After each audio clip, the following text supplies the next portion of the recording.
Hey, if you clicked on this video, you know what it's like to feel down. And if you're feeling down, you also want to have some tools and strategies on how to potentially build yourself up. And that's what this video is going to be. It's going to be a couple great lessons that I learned from having a fabulous consultation with a woman who is really feeling down. I'm Dr. Steve. Let's get connected.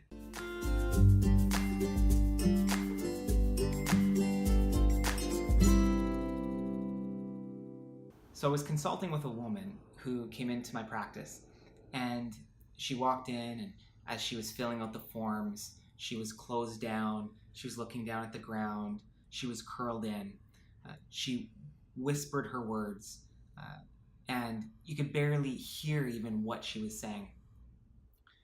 And I watched her kind of move around our office and interact with our front staff. And then I saw her go into my office, and as I read through her notes, I read through her history and took a look at her life and life situations. And then I went in to consult with her. And as I met her, her hand would barely shake my hand, and she would still look at the ground. And in about 10 minutes of conversation, she had no eye contact with me whatsoever. And so when I was going through her form, one of the questions that we ask is what brings you joy in your life?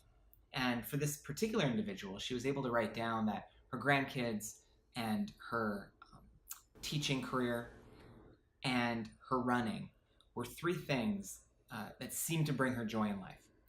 And so as she continued to hover herself in during the consultation, I decided to ask some new sets of questions. And I asked her to tell me about her grandkids. And when I did, she immediately started to look up. Now, she didn't look at me square in the eyes, but she started to lift her head up a little bit to talk about her grandkids. Then I asked her to tell me about her teaching. And she further lifted her body up a little bit more and talked a little more clearly where I can hear her. Then I asked her about her running. Tell me about your running and your marathon running. And immediately, she just lifted her whole body up and started to articulate with greater depth and strength in her voice, and excited. There was actually a hint of excitement in there about telling me about her running and her marathon running. And so as we continued to talk through the conversation, she went from someone that I could barely hear talk, that was curled in, that would not make eye contact, to someone that actually started to hold her head up, actually look at me, and be able to articulate through a stronger voice and talk about things that she enjoyed. And I took away a couple of really important lessons during this consultation. The first is when we focus on what's not working, when we focus our attention on things that are going what we would consider wrong in our life, we place all of our energy into a state of contraction and compression. We push our energy down and create a state of depressiveness. And when we focus on something that is of high value to us, that we're inspired by, that we enjoy, that brings us joy, we naturally lift the energy up. We express ourselves through our physical body in a completely different way.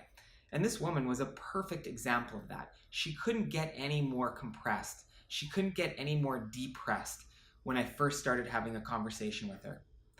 And as we went through that conversation, the lifting of her energy, the spiraling of her energy upwards, where she was able to hold herself up to a new level of integrity, was amazing to me.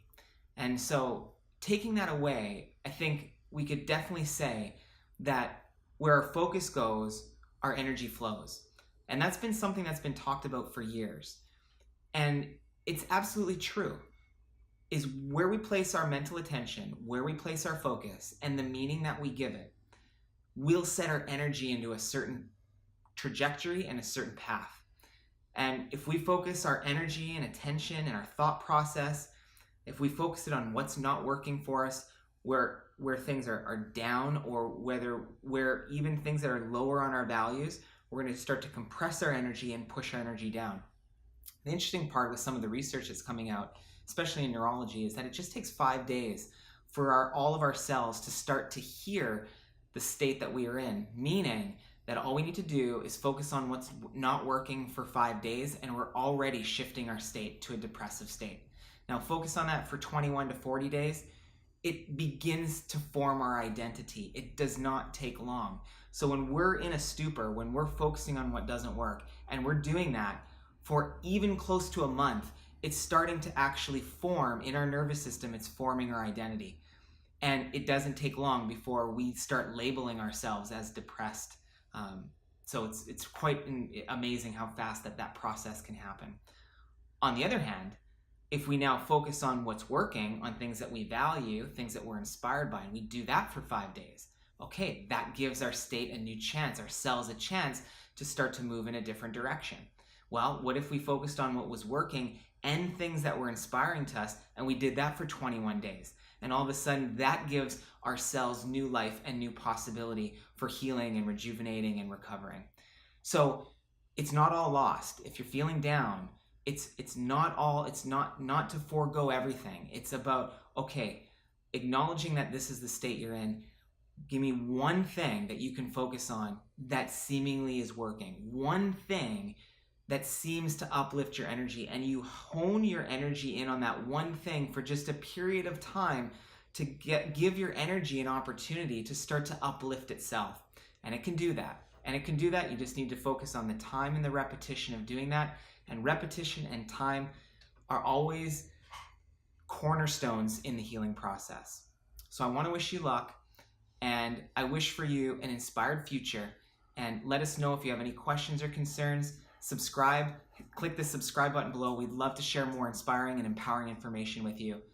Good luck, and I'm Dr. Steve.